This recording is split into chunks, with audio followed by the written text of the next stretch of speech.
I see. Thank you so much. The Adventurers Guild has been overwhelmed these days. No worries at all. We've always valued the strength of adventurers. Given the current situation, it's vital that we all work together. Since we're facing the same enemies, I'll send you the intel we've collected on the Abyss so far. Then we can take a look at how to coordinate our efforts. All right. Thank you so much. Hi, Catherine. It's us. Got any new commissions? You two have come just in time. I've got some good news. The Pyro Archon has finished assembling her forces and stationed them all across Natlan. Given how the Abyss has ramped up its activities lately, we can no longer afford to act only after receiving news of an invasion. So the Pyro Archon suggested that the Scions of the Canopy and the Adventurers Guild focus on collecting and disseminating intel. That way, we can stay informed of everything that's happening across the land. Once we receive word of enemy activity, we can notify the nearest camp and the stationed forces can take immediate action. Yes, precisely. This should also allow us to focus on gathering information, rather than running around and trying to tackle everything at once. So please also take a chance to relax, you two. You've been working hard these days, and this will be a good opportunity for some well-deserved rest. So that's the plan. Whew, we can finally stop and take a break. Paimon knows that. It's not like Paimon just wanted to lay here and do nothing. The movements of the Abyss are always unpredictable. There have also been times when it suddenly became more active in the past. The people here generally see it as something like an acute natural disaster.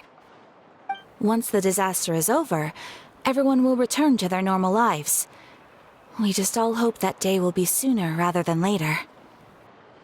Oh, right. Most people have no idea just how bad the situation has gotten in the Night Kingdom.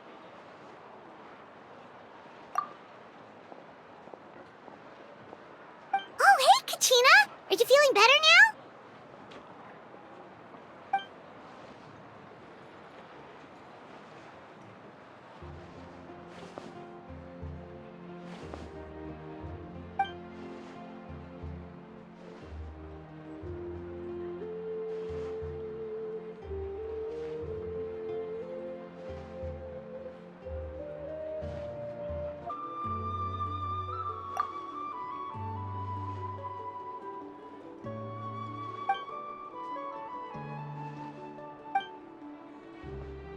Wow! So we'll finally get to meet Shilonen, the legendary forger of ancient names!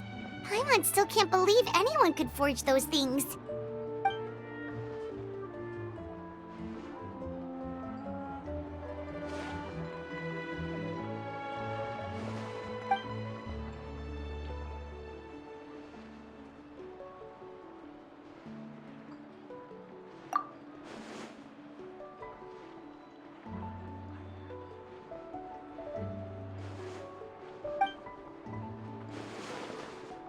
Hey, have some confidence in yourself, Kachina.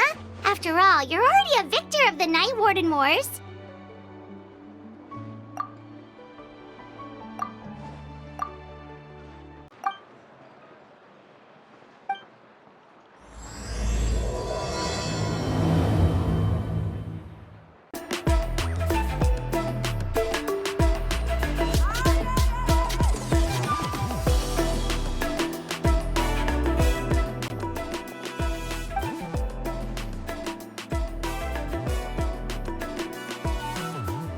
Ah, yes, so I've heard.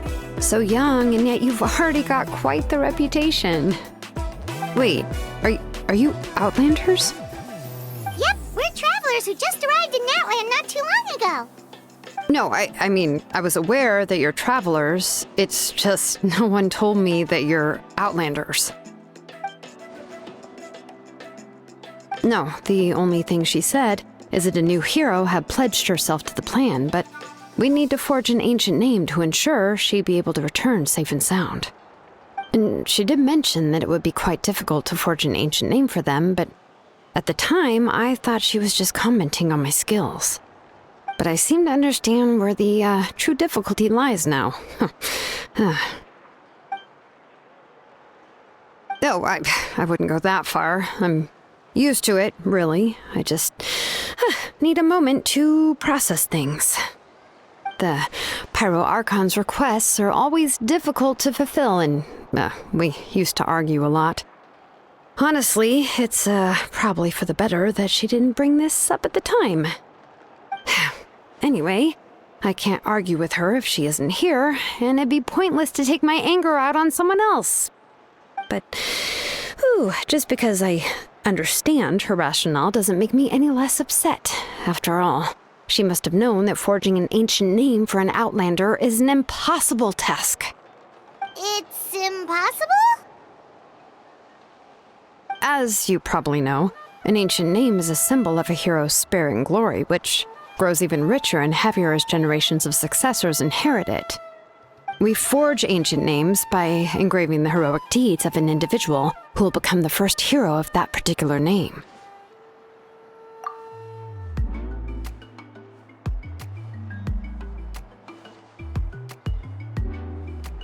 But they were all performed outside of Natlan, correct?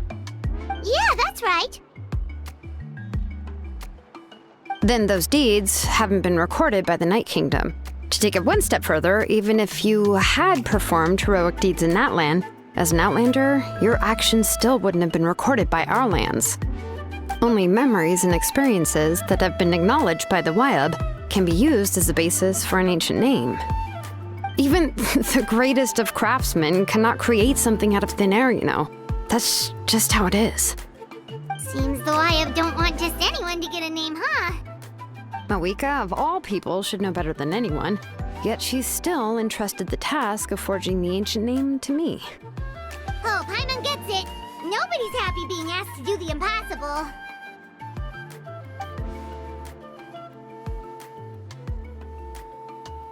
Ugh, don't remind me.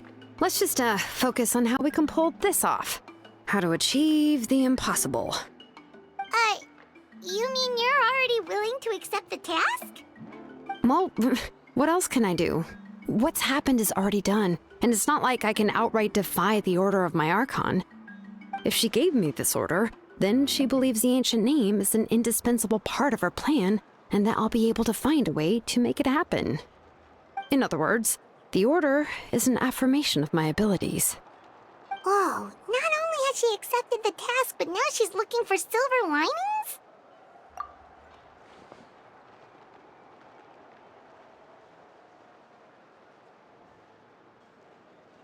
The key is getting the Wyab to somehow acknowledge the traveler's existence and record her heroic deeds. We heard the voice of a Wyab when we were in the Night Kingdom before. We even had a whole conversation with her. If we can talk to her again, maybe we can figure something out together. Well, every tribe has their own Wyab. How do we know if the one you met is indeed the best one for us to talk to? Plus, considering the unprecedented nature of this situation, I have a feeling that the acknowledgement of one Wyab alone would probably not be enough. I don't know. That requires a level of knowledge that I do not possess. We need to find a consultant who's an expert on all things Night Kingdom and Wyab. The first person who comes to mind is Itztli at the Masters of the Nightwind, the one we call Granny Itztli. Oh, we've heard that name before. We used her Spirit Speaker Stone to find Kachina's ancient name. A person who can make something like that must be pretty impressive. I'm unsure she'd be able to help. Still, she's older now and quite eccentric. It's hard to even book a meeting with her, given that she's constantly holed up in her room and doesn't like to be disturbed. I've heard that to get her help, you have to be extremely patient with her and know how to keep her spirit up. I hate to break it to you, but... Huh. Why is that? I mean, didn't she already help you before? And you even managed to save Kachina. Well, yeah. At the cost of her Spirit Speaker Stone being split into two.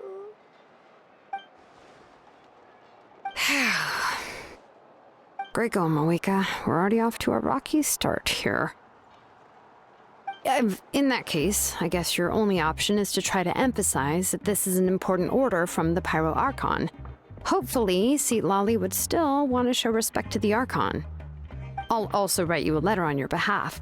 If you can find someone to deliver it and mention some good things about you, then that should help too.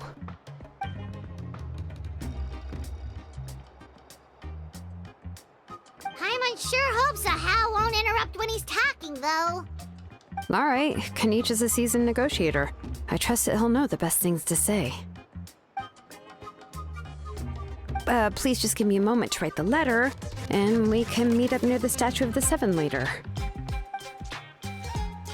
Sounds good. We'll take a stroll in the meantime.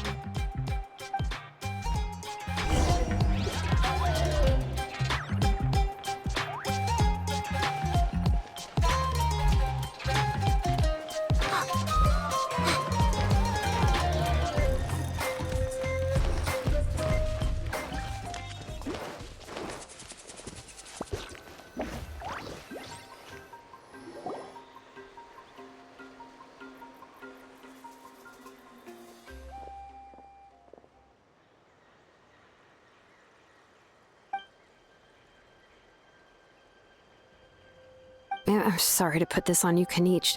It's just that you're probably the only person who knows how to deal with her.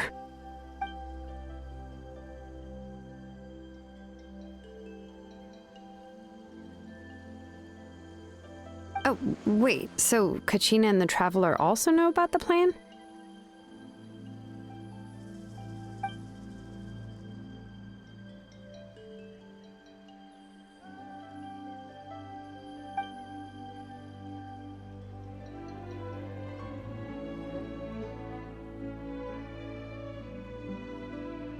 Right. She mentioned there are 6 heroes and that Shilonen is one of 4 that have already been acknowledged.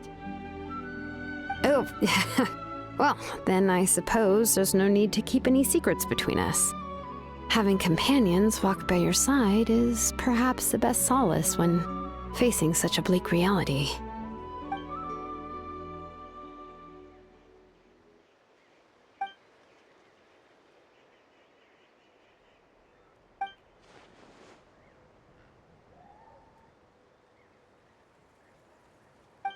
Itztli knows him too?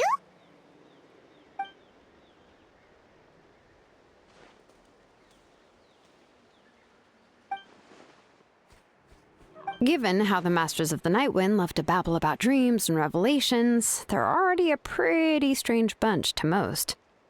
I've never met Auroran, but if they consider him the odd one, he's got to be pretty far out there.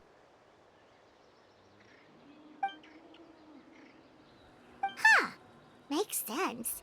But Paimon wonders how Itztli could be the first one to notice Auroran's disappearance if she spends the whole day in her room.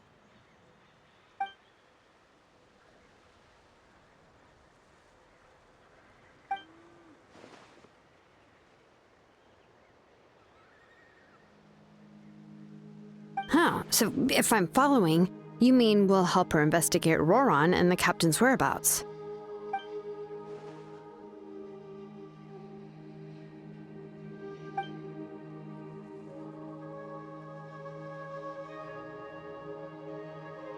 Yeah! Plus, we kinda owe her one anyway to make up for breaking the spirit speakers down. Ah, this is a pretty well thought out plan, as expected of Molly Poke Kanich. Then, yeah, I'll leave my letter to you. Let's hope Itztli can meet at the stadium in 2 days.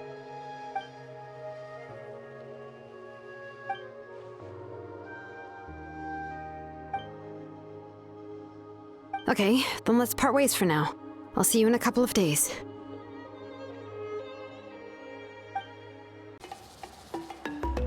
Shilonen, how's everything going?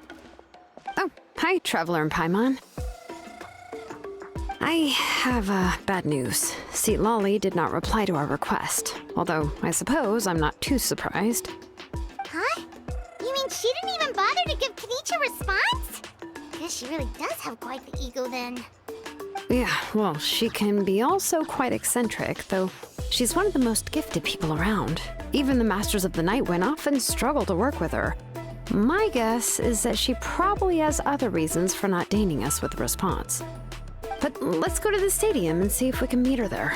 If we do get a chance to talk to her in person, we can still try to work something out. That's true. Let's go!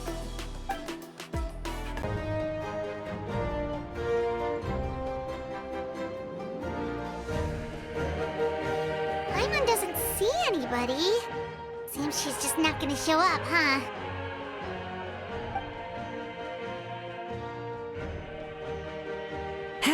Well, we tried to be as considerate as we could, but she's under no obligation to help. That might be true, but this is still a request from the Pyro Archon, right? Shouldn't the subject always answer the call of their Archon?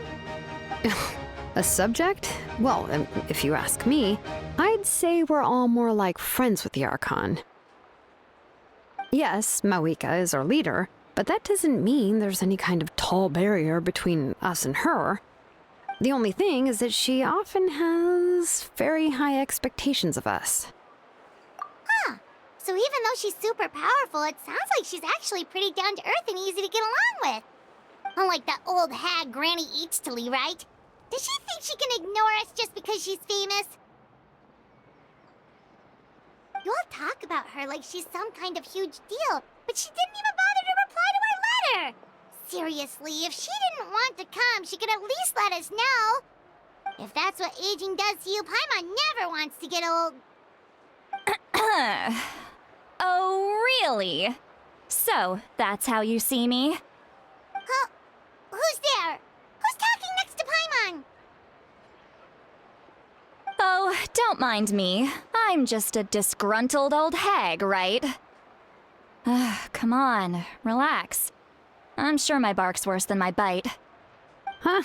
See, Lolly. Wait, you're Seat Lolly? You're Granny Itztli? Yes, Granny Itztli. But emphasis on Itztli, not Granny. You must know this trope from light novels, surely. They use it all the time. The young man who's actually the oldest person in the room.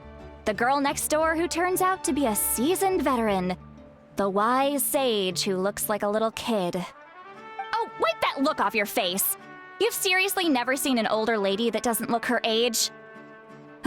Okay, well, don't go thinking it's a trick either. See? I'm barely wearing any makeup. Did I forget to mention, she's called Granny, but she's actually pretty young. It was an honest mistake. I guess we've just gotten used to it. I'm sorry. So, how old are you actually? What? How dare you? Don't you know it's rude to ask a lady her age? Paimon really didn't mean to offend you, it's just that your case seems really unique. Oh, Paimon just wanted to apologize, but now she's putting more and more of her foot in her mouth. Really, Paimon just got a little mad since we thought, well, you were gonna leave us out to dry. It was my idea to invite you here, Seat Lolly. So if you're upset, you can just take it out on me. All right. I was only joking. I didn't mean to chastise anyone. There's really no need to take all this so seriously. If anything, I'm gonna feel awkward if we keep this going. I received Kenichi's letter and was planning to attend this meeting. Since I had already decided to come, I figured there was no need to draft a reply that simply said, "Understood." Besides, just showing up is the most important part, no? But, of course, it's also natural for people to get held up by one thing or another as they're trying to leave the house. It certainly was a bit awkward to see that everyone else had arrived before me. At first, I was thinking of quietly sneaking over, but since you were already here waiting for me, I started to think about how I should phrase my apology, only to hear you all talking smack about me. Anyway, that's the whole story. Honestly, it's not like I owed you an explanation anyway.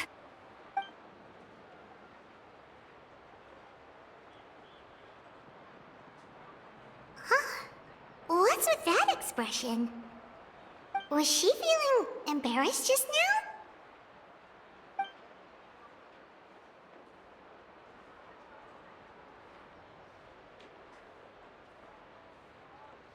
When the Masters of the Night Wind say they struggle dealing with her, I wonder if the feeling is mutual.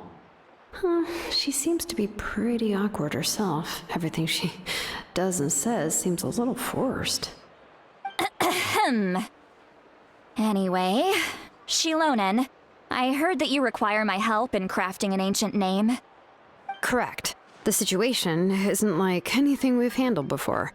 Let me explain. I see. So Mawika has asked you to forge an ancient name for an Outlander. Well, that would be a first. And you've also heard all about Auroron. I must say, he's always been a good kid. I can't see him joining the Fatui of his own volition. He must have been coerced somehow. Yeah, that's what we came here to ask you. We'll help bring Auroron back if you help us solve the problems of forging the ancient name. What do you think? I suppose I'll just call you Traveler for now. Traveler, come here. Let me take a good look at you.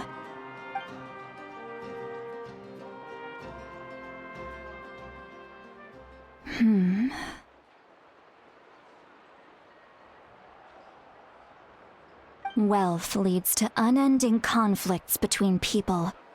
Yet you alone transcend the value of gold. Baleful thunder and wrathful waves bring terror to mortal hearts. Yet again and again, you've braved them to find new worlds. A weary yet free soul, even the most verdant leaf in the forest will pray for your happiness and safe passage. Those are all the things that I could see in you.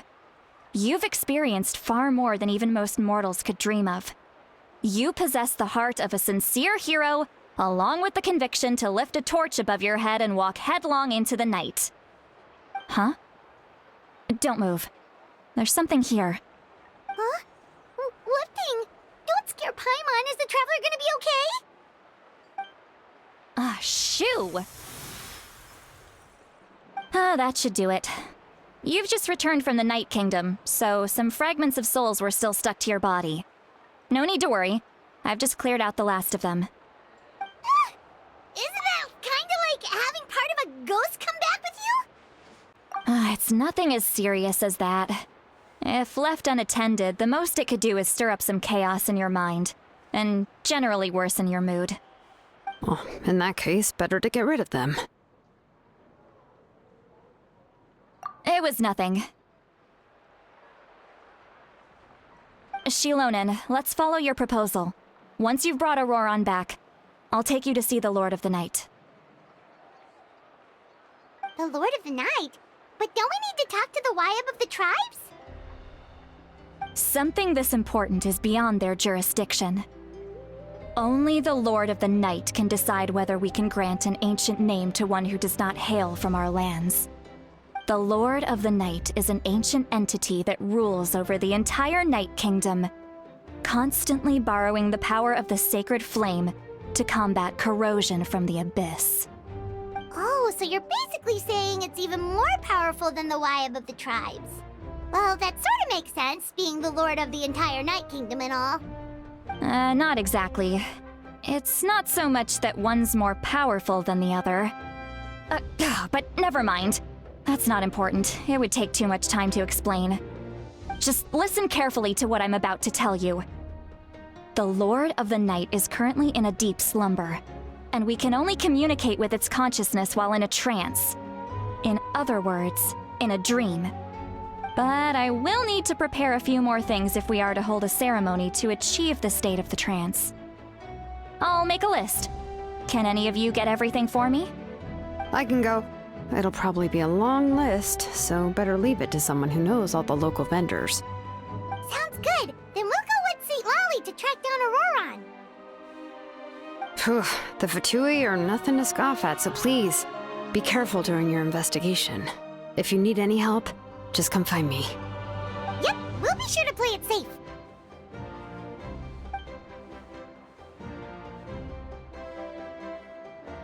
All right, now it's time for us to catch that brat and bring him back. I'm sorry I made you wait earlier. It was actually because I decided to swing by Auroron's place to look for clues. He has always lived alone, and I found a broken jar in his house. There was also something off about his phlogiston aphids, which I assume is because their keeper has been gone for quite some time. And interestingly enough, I saw some slash marks in the house that did not match any of our local weapons. My guess is they were left by Snezhnayan arms. Oh, sounds like the Fatui broke into his house and took him hostage.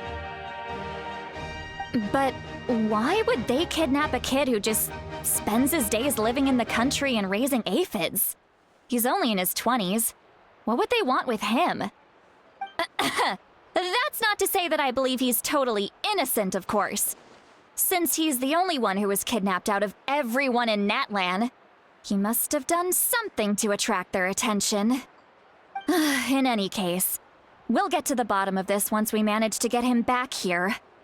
I'm truly sorry to put you two through all this trouble with me. But please help me get him back. You can count on us! All right, then let's start by heading to where Auroron was seen last.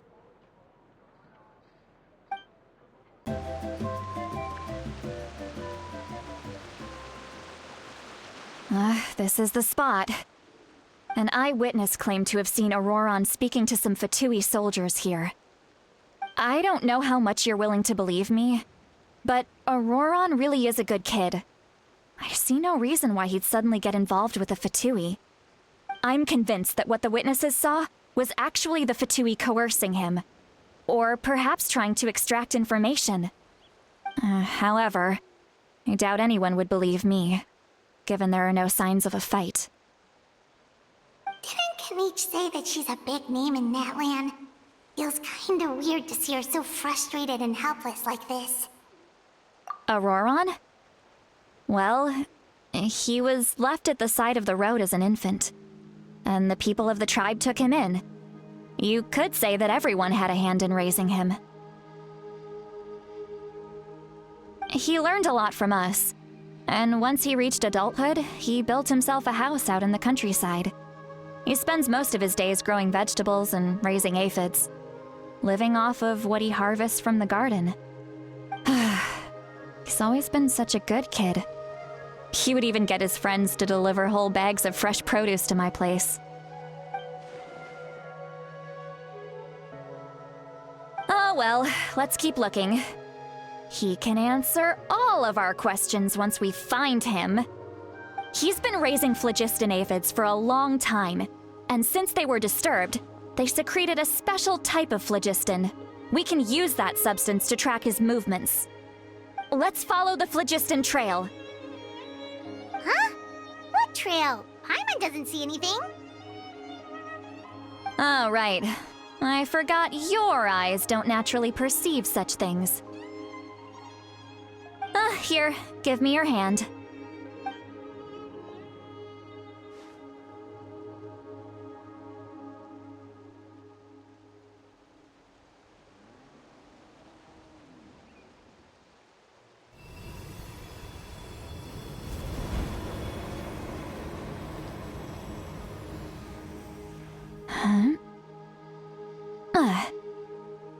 How about now? What do you see?